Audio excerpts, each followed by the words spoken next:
حضرت موسیٰ علیہ السلام روکیا, یا رسول اللہ کدھر جا رہے ہو؟ میں اپنی امت وال.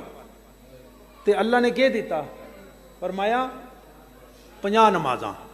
کتنیاں؟ تے آپ نے عرض کیتا یا رسول اللہ میں اپنی امت دے سلسلے وچ بڑا تجربہ کار ہاں, تے میں تہاڈی امت نو ایتھوں ہو کے بھی ویکھ رہا تے 50 نمازاں بڑا مشکل ہے پڑھنا. جاؤ گھٹ کراؤ, گل کر کے آؤ, اسا کام کراؤ, کیونکہ تہاڈی امت نہیں پڑھ سکے گی 50. آپ چلے گئے, 5 کٹائیاں, 5 کم کرائیں لے آئیں, تو کتنی رہ گئی؟ 45. 5 کٹ کرائیاں. عرض کیتا یا رسول اللہ 45 بھی نہیں پڑھ دے. آنا جانا رہا, 9 بار گئے 9 بار آئے, تو 9 بار نمازیں کم کرائیں تو کتنی رہ گئی؟ 5 رہ گئی. تو وہ پھر عرض کرنے لگے کہ یا رسول اللہ یہ 5 بھی ممکن نہیں ہے پڑھن, ایدے وچ بھی کمی کرا کے لیا. تو اللہ کے رسول نے ارشاد فرمایا اب میں اپنے مالک کے پاس جاتے ہوئے مجھے بڑی حیا آتی ہے, بڑی حیا.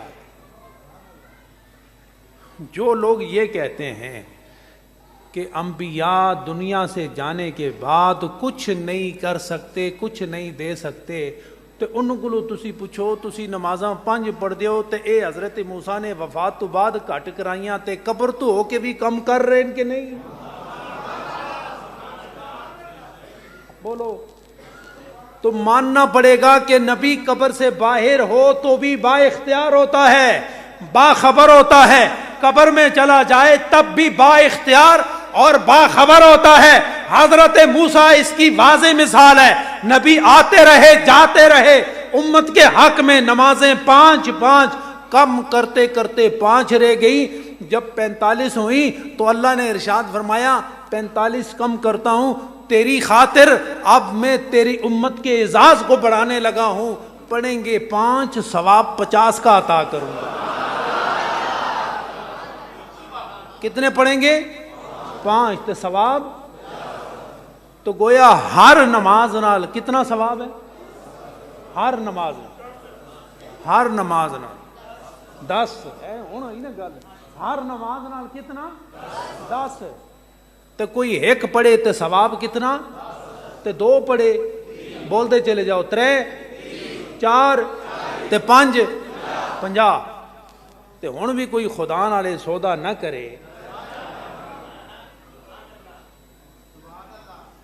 تو یہ سودا کس کی وجہ سے کامیاب ہوا؟